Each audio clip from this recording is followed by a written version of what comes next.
Good morning. In Jeremiah chapter 9 we read, "Thus says the Lord, let not a wise man boast of his wisdom, and let not the mighty man boast of his might. Let not a rich man boast of his riches, but let him who boasts boast of this, that he understands and knows me, that I am the Lord who exercises loving kindness, justice, and righteousness on the earth. For I delight in these things, says the Lord."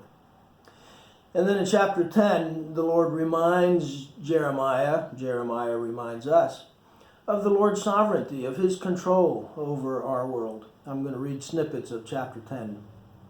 "Thus says the Lord, do not learn the way of the nations, and do not be terrified by the signs of the heavens, although the nations are terrified by them.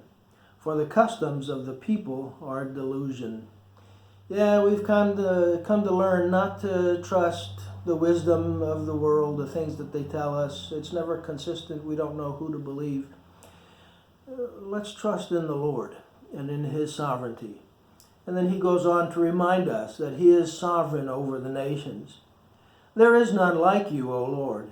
You are great, and great is your name and might. Who would not fear you, O King of the nations? Indeed, it is your due. For among all the wise men of the nations and in all their kingdoms, there is none like you."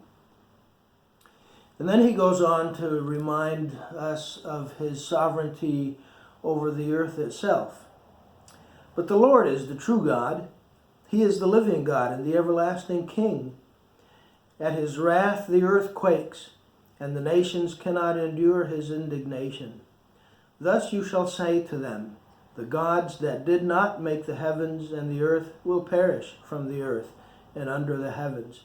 It is he who made the earth by his power, who established the world by his wisdom." He is the sovereign God over the nations.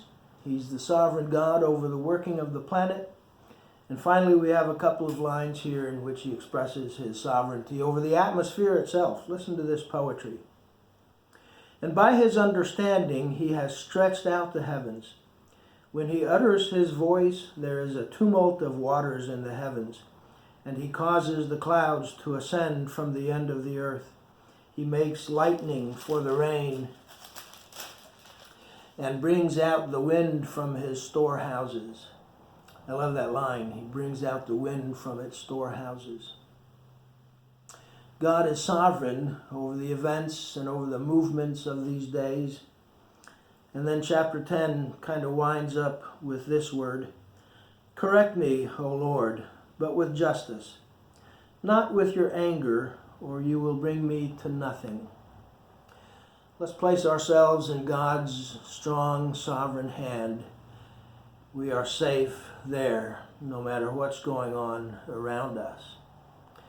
I hope you have a great day. I hope you're able to go to church tomorrow, virtually or in person, and that you'll experience the Lord's blessing on your day.